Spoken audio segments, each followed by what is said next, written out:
कड़वा सच। माता पिता की नसीहत सबको बुरी लगती है, लेकिन माता पिता की वसीयत सबको अच्छी लगती है। आज हम एक बाप की स्टोरी सुनने जा रहे हैं, जो आपको सुनने के बाद आपके आंखों से आंसू नहीं रुकेंगे। दोस्तों, हमें वीडियो बनाने में बहुत मेहनत लगती है। हम अपने से स्टोरी लिखते हैं, हम किसी की कॉपी नहीं करते। ये नहीं कि कहीं से उठाया और कॉपी पेस्ट करके डाल दिया। दोस्तों, हमें कई दिन तक स्क्रिप्ट लिखने में लग जाते हैं, दिन रात मेहनत करते हैं। सो प्लीज़ फ्रेंड, हमारा सपोर्ट कीजिए ताकि हम मोटिवेट हो सके और आपके लिए अच्छी अच्छी स्टोरी ला सके। कोड़क बाग में एक प्रकाश नाम का व्यक्ति रहता था और उसका एक बेटा उसके साथ रहता था। प्रकाश की एक बहुत बड़ी कंपनी थी जिसमें लोहे बनाने का काम होता है। उस कंपनी में सैकड़ों मजदूर रहकर काम करते थे। प्रकाश बहुत दयालु इंसान था, वो गरीबों की बहुत मदद करता था। प्रकाश अपने जिले में माना जाना व्यक्ति था, उसको हर कोई जानता था। प्रकाश अपने बेटे को शहर के टॉप स्कूल में पढ़ाता था। प्रकाश का सपना था कि उसका बेटा विदेश में जाकर अपना खुद का बिजनेस स्टार्ट करे। प्रकाश के बेटे का नाम विजय था। प्रकाश का बेटा विजय पढ़ाई कंप्लीट होने के बाद प्रकाश अपने बेटे को विदेश भेज देता है ताकि वो आगे की पढ़ाई कर सके। विजय को विदेश जाने के बाद प्रकाश बहुत अकेला हो जाता है, लेकिन वो इस आस में खुश रहता है कि उसका बेटा एक दिन बड़ा आदमी बनेगा। ऐसे ही दिन बीत रहे थे। प्रकाश को जब भी मन करता वो अपने बेटे विजय से बात कर लेता। ऐसे ही 8 साल बाद विजय का सडनली कॉल आता है। प्रकाश फ़ोन रिसीव करता है। विजय बोलता है, डैड, मैं इंडिया आ रहा हूँ। प्रकाश ये बात सुनकर बहुत खुश होता है। प्रकाश बोलता है, बेटे तू कब इंडिया आ रहा है? विजय बोलता है, डैड, कल का फ़्लाइट है, मैं कल इंडिया आ रहा हूँ। प्रकाश बोलता है, ठीक है बेटे, मैं गाड़ी लेकर आ जाऊँगा तुमको रिसीव करने।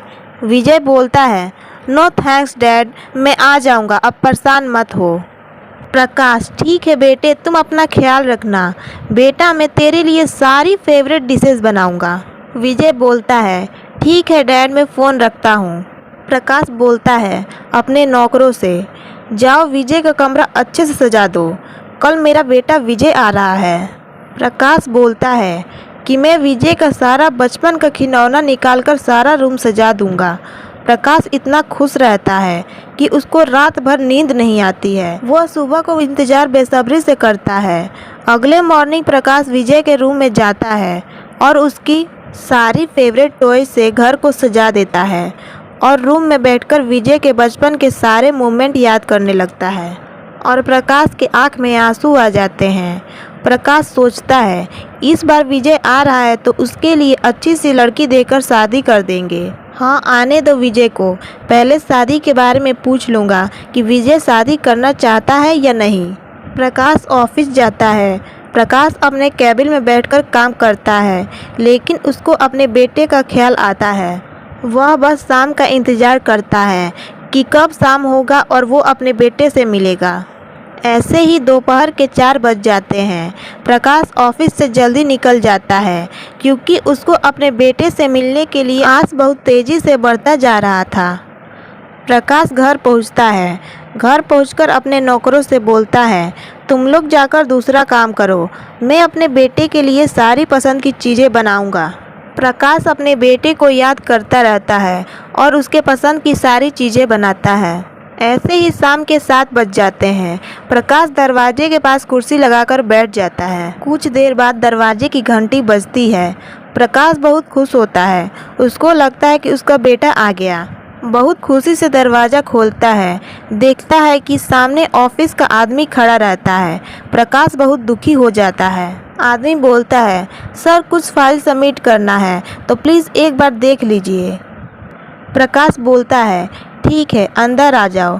प्रकाश फाइल चेक करता है और बार बार दरवाजे की तरफ देखता है। आदमी बोलता है, सर, क्या बात है, आप बार बार दरवाजे की तरफ क्यों देख रहे हैं? प्रकाश, अरे कुछ नहीं, वो क्या है ना, आज मेरा बेटा आने वाला है, बस उसी के राह देख रहा हूँ। फाइल सब सबमिट होने के बाद आदमी चला जाता है। नौकर बोलता है, सर, खाना लगा दूँ? प्रकाश बोलता है, नहीं, अभी पहले मेरे बेटे को आ जाने दो, हम लोग साथ में बैठकर खाना खाएंगे। ऐसे ही प्रकाश दरवाजे के पास जाकर कुर्सी पर बैठ जाता है। ऐसे ही कुछ रात बीत जाता है और रात के 10 बज जाते हैं। प्रकाश दरवाजे के पास बैठे बैठे कब सो जाता है उसको पता नहीं चलता। तभी दरवाजे की घंटी बजती है। प्रकाश की नींद खुलती है। वह तुरंत दरवाज़ा खोलता है और देखता है कि सामने उसका बेटा खड़ा रहता है। प्रकाश तुरंत विजय को सीने से लगा लेता है। प्रकाश बोलता है, बेटा तुमने कितना इंतज़ार करवाया। विजय बोलता है, वो डैड फ्लाइट थोड़ा लेट था इसलिए देर हो गई। प्रकाश बोलता है, कोई बात नहीं बेटा, अब तू आ गया है ना, बैठकर सारे शिकवे दूर कर लेंगे। बेटा चल अंदर। प्रकाश विजय का हाथ पकड़कर अंदर ले जाता है। तभी विजय बोलता है, डैड मेरे साथ और कोई भी है। विजय बोलता है, रोजी। रोजी सामने आती है। उसका एक बच्चा भी रहता है।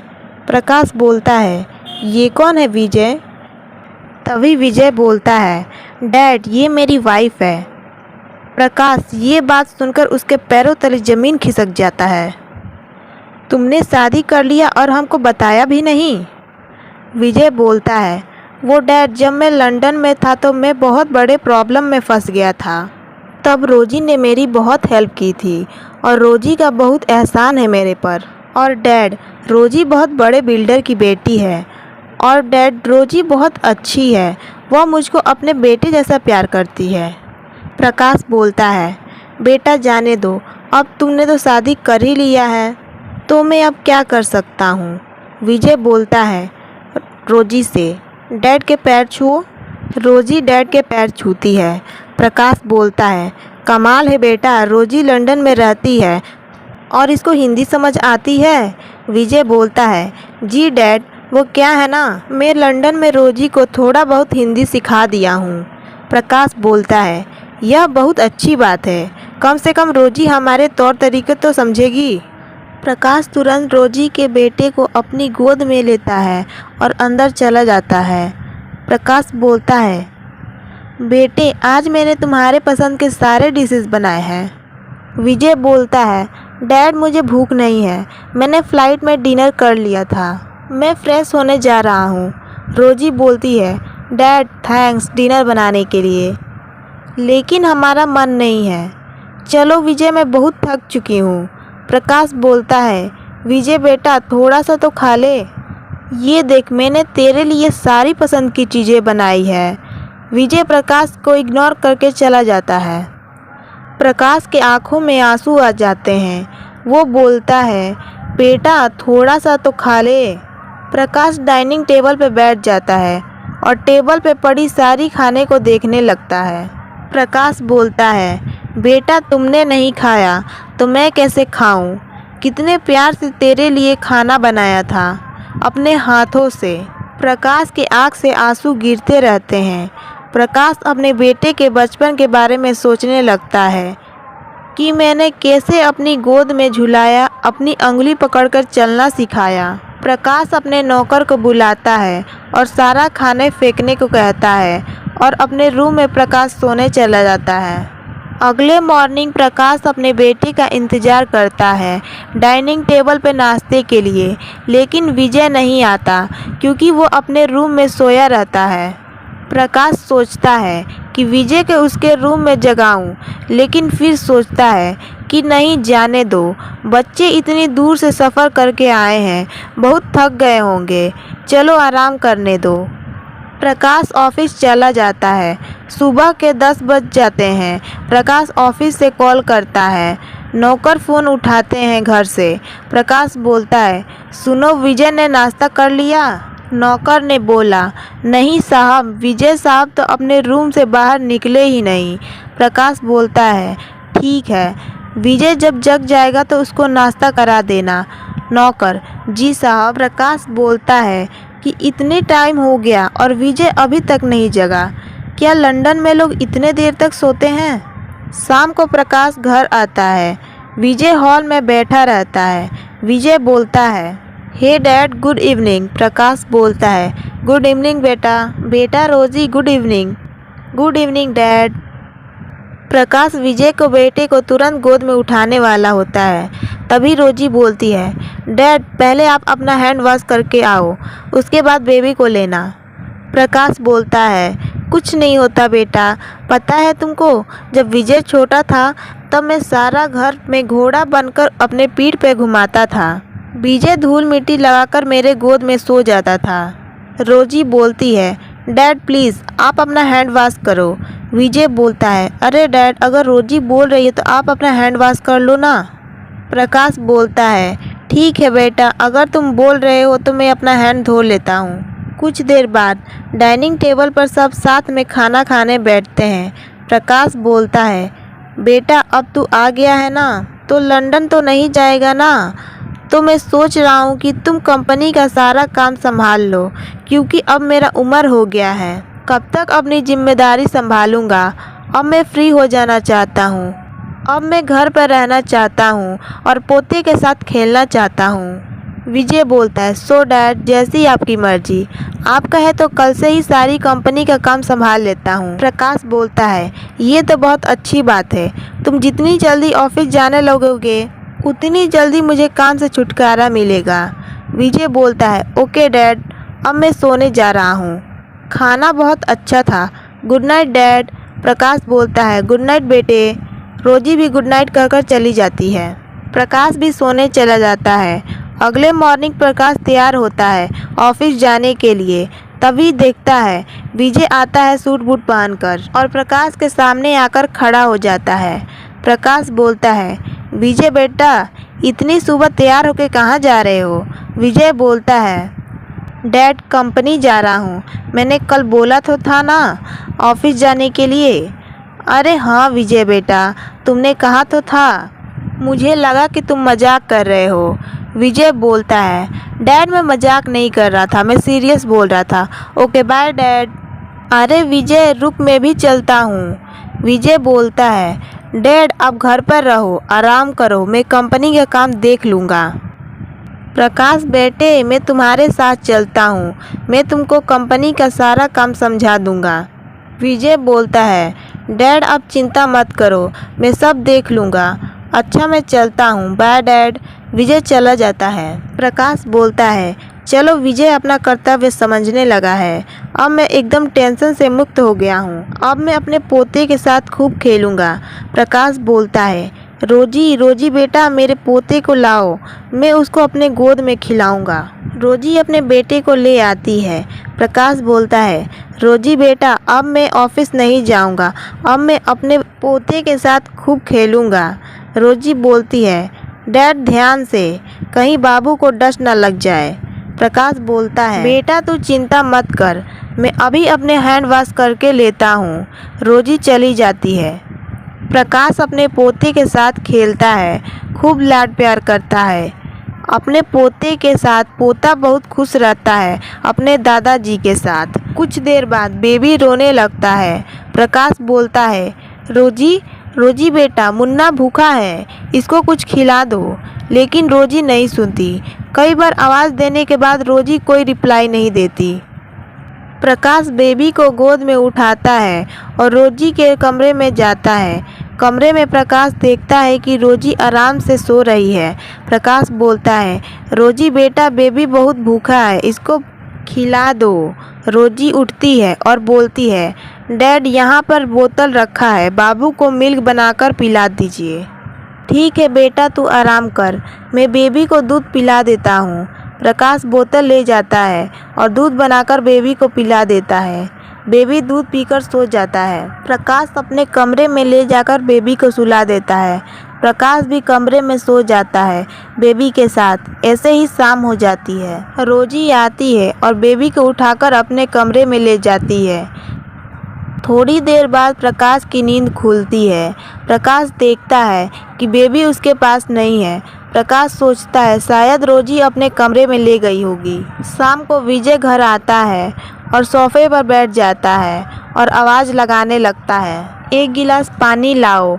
नौकर जल्दी से पानी लेकर आते हैं और थोड़ी देर बाद कॉफ़ी। तभी प्रकाश आता है और विजय से पूछता है, विजय बेटा ऑफिस का पहला दिन कैसा रहा? विजय बोलता है, बहुत अच्छा डैड। वैसे बहुत बड़ी है आपकी कंपनी। प्रकाश बोलता है, हाँ बेटा, मैंने दिन रात मेहनत करने के बाद इतना बड़ा कंपनी बनाया है। जब तेरी माँ से शादी हुई थी तो मेरे पास क्या था, एक छोटा सा गैराज, उसी से हमारा गुजारा चलता था।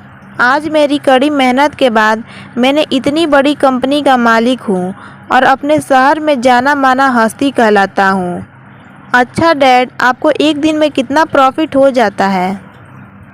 प्रकाश बोलता है, विजय बेटा, तू ये सब जानकर क्या करेगा, और तू कंपनी जा रहा है ना, तो तुझको सब पता चल जाएगा। विजय बोलता है, अच्छा डैड, मैं फ्रेश होने जा रहा हूँ, अब मैं सीधे डाइनिंग टेबल पर मिलता हूँ। प्रकाश बोलता है, जाओ तुम फ्रेश हो जाओ। विजय अपने कमरे में जाता है। विजय देखता है कि बेबी खेल रहा है। विजय जैसे ही बेबी को उठाने करता है, रोजी उसको डांटने लगती है। रोजी बोलती है, विजय तुम बाहर से आए हो, पहले जाओ फ्रेश होकर आओ, उसके बाद बेबी को लेना। और तुम इतनी जल्दी कैसे भूल गए कि मैंने लंदन में तुमको क्या सिखाया था? विजय, तुम इंडिया में आकर सब कुछ भूलते जा रहे हो, you dirty man. Vijay sorry बोलकर फ्रेश होने चला जाता है। रात में डाइनिंग टेबल पर सभी डिनर कर रहे होते हैं। तभी रोजी बोलती है, डैड, आपकी एज हो गई है और आपकी ज़िंदगी का कोई ठिकाना नहीं है। आप सारा कारोबार विजय के नाम क्यों नहीं कर देते? प्रकाश बोलता है, अरे रोजी बेटा, इतनी जल्दी क्या है? अब तुम लोग यहाँ पर रहो और अच्छे से इंडिया सेटल हो जाओ, तब देखा जाएगा। और बहू, इतनी जल्दी जाने वाला नहीं हूँ मैं, तो अपने पोते का शादी करा जाऊँगा इस दुनिया से। प्रकाश का डिनर हो जाता है। प्रकाश बोलता है, अच्छा बेटा, मेरा खाना हो गया, मैं अपने कमरे में जा रहा हूँ। प्रकाश चला जाता है। रोजी बहुत गुस्सा होती है और बोलती है, देख रहे हो ना विजय, तुम्हारे डैड कैसे बोल रहे हैं। जब मैंने उनको सीधे से कहा कि अपना कारोबार नाम कर दो, उनको समझ नहीं आ रहा है। आखिर में हम लोग लंदन से इंडिया किस लिए आए हैं? विजय बोलता है, यू आर राइट रोजी, मैं तो कभी इंडिया आता ही नहीं, लेकिन डैड की इतने रिक्वेस्ट करने के बाद मैं इंडिया आया। रोजी, तुम टेंशन मत लो, डैड से मैं एक बार और बात करता हूँ। रोजी बोलती है, हाँ विजय, अगर डैड नहीं मानते तो हम लोग लंदन वापस चलते हैं। तभी प्रकाश बाहर आ रहा होता है पानी लेने के लिए। प्रकाश उनकी सारी बातें सुन लेता है। ये सब बातें सुनने के बाद प्रकाश के पैरों तले ज़मीन खिसक जाती है। तभी प्रकाश के हाथों से कांच का जग गिर जाता है। तभी विजय और रोजी की नज़र डैड पर पड़ती है। विजय बोलता है, वो डैड में। प्रकाश बोलता है, कुछ मत बोलो, मैंने सब सुन लिया है। रोजी बोलती है, आपने सुन लिया है तो कौन सी बड़ी बात है, आखिर में सारी प्रॉपर्टी का हकदार विजय ही होगा, आज नहीं तो कल होगा, उससे अच्छा है कि आज ही इसके नाम सारी प्रॉपर्टी कर दीजिए। प्रकाश बोलता है, क्या बोल रही है बहू, मैं आज ही सारी प्रॉपर्टी इसके नाम कर दूं? तुम लोग लंदन से इंडिया आए हो बस मेरी प्रॉपर्टी के लिए? अरे वाह, क्या बात है, तुम लोगों को मेरा प्यार नहीं दिखता? मैं चाहता हूँ कि तुम दोनों हमेशा के लिए इंडिया सेटल हो जाओ। आखिर में माँ बाप किस दिन के लिए बच्चों को जन्म देते हैं कि बड़ा होगा और हमारे बुढ़ापे की लाठी बनेगा। रोजी, ओहो डैडी, प्लीज़ ये अपना माँ बाप का ड्रामा बंद कीजिए और आप ये बताइए, आप अपनी प्रॉपर्टी विजय के नाम करेंगे या नहीं? प्रकाश बोलता है, विजय बेटे, इसलिए मैं चाहता था कि तुम इंडियन लड़की से शादी करो, कम से कम इंडियन लड़की होती तो संस्कारी होती, इसके जैसी बदतमीज नहीं। विजय बोलता है, ओ डैड प्लीज़, अपना संस्कार नाम का भाषण बंद करिए, आप बस इतना बता दीजिए कि आप प्रॉपर्टी नाम कर रहे हो या नहीं। प्रकाश बोलता है, कभी नहीं करूँगा, मेरी प्रॉपर्टी मेरा रहेगा हमेशा, मैं भले किसी अनाथ आले के नाम कर दूँगा, लेकिन तुम लोगों को कभी नहीं दूँगा। विजय बोलता है, आपका लास्ट ऑप्शन है? प्रकाश बोलता है, हाँ ये मेरा लास्ट ऑप्शन है। विजय, ठीक है, आज ही मैं लंदन जा रहा हूँ, चलो रोजी अपना सामान पैक करो। विजय और रोजी चले जाते हैं अपना सामान पैक करने के लिए। प्रकाश अपने कमरे में जाकर बहुत सोचता है, मैं क्या करूं, मेरा बेटा इतने वर्षों बाद आया और वो मुझको छोड़कर जा रहा है। प्रकाश मन में सोचता है।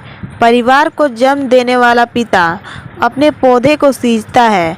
जब वो पेड़ बन जाता है तो पिता उसकी छाया से प्यार करता है, यह सोचकर कि जब वो अपनी ज़िंदगी से थक हार जाएगा तब ये साया उसके काम आएगा।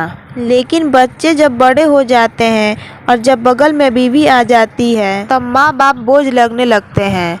क्या इसी के लिए एक बाप अपना खून पसीना बहाकर बच्चों को बड़ा करता है? क्या इसी दिन के लिए?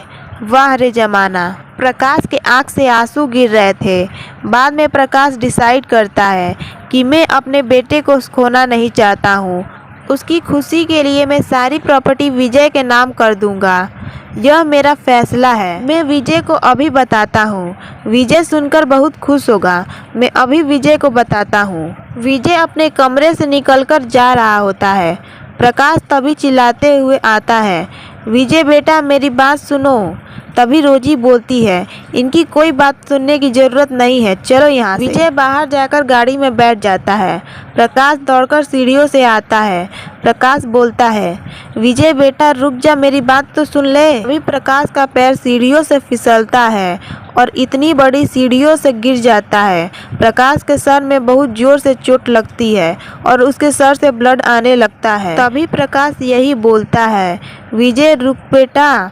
उसके बाद प्रकाश के होश नहीं रहता। घर का नौकर तुरंत प्रकाश को उठाकर हॉस्पिटल ले जाता है, लेकिन प्रकाश को होश नहीं रहता। डॉक्टर प्रकाश का इलाज बहुत तेजी से करते हैं। डॉक्टर बोलते हैं, इनके कोई रिलेटिव फ़ोन करके जल्दी बुलाओ। विजय के पास फ़ोन जाता है, लेकिन विजय साफ मना कर देता है, उसको मतलब नहीं है उस आदमी से। तभी प्रकाश से मिलने उसका क्लाइंट आता है।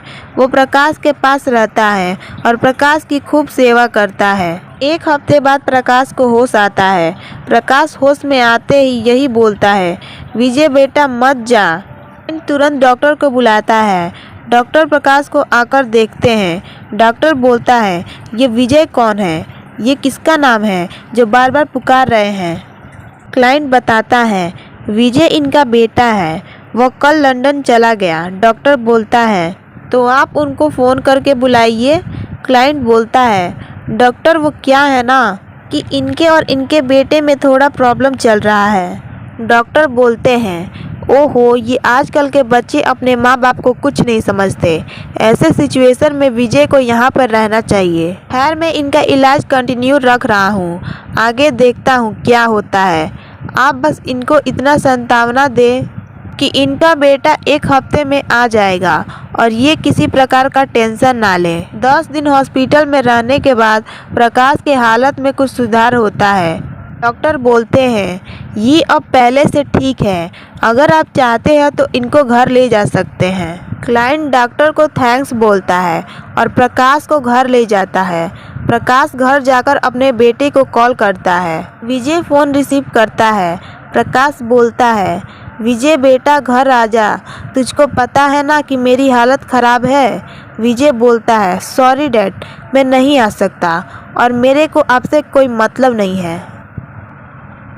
प्रकाश बोलता है, तू मेरा बेटा है ना, ऐसा मत बोल कि तुमको मुझसे मतलब नहीं है। विजय बोलता है, ओके डैड मैं फ़ोन रखता हूँ, मेरे पास टाइम नहीं है फालतू लोगों से बात करने का। प्रकाश बोलता है, ठीक है तुमको हमसे मतलब नहीं है, हमको से और अभी से तुरंत तेरे से सारा रिश्ता तोड़ता हूँ। आज के बाद मेरे घर में पैर मत लगाना। तेरे से अच्छे रास्ते के लड़के के लिए कुछ करूं। तेरे से अच्छा तो मेरा क्लाइंट है। मैं हॉस्पिटल में दिन रात रहा, क्लाइंट ने मेरी कितनी सेवा किया। वह पराया है मेरे लिए, लेकिन एक बेटे से बढ़कर मेरा सेवा किया। सच ही लोग बोलते हैं, अपने से अच्छे पराये होते हैं। तू मेरा दुश्मन बनने लायक भी नहीं है। मेरे को तेरा जैसा औलाद मिला। इतना कहकर फ़ोन प्रकाश रख देता है। प्रकाश अपने क्लाइंट को फ़ोन करके बुलाता है और कहता है, बेटे तुमने मेरे हॉस्पिटल में बहुत सेवा किया। आज मैं तुम्हारे कारण इस दुनिया में हूँ, इसलिए आज से तुम मेरे साथ रहना। तुम मेरे बेटे जैसे हो। प्रकाश अपने बेटे को भूल जाता है और खुशी खुशी अपनी ज़िंदगी बिताने लगता है। तो चलिए फ्रेंड, आज के लिए बस इतना ही।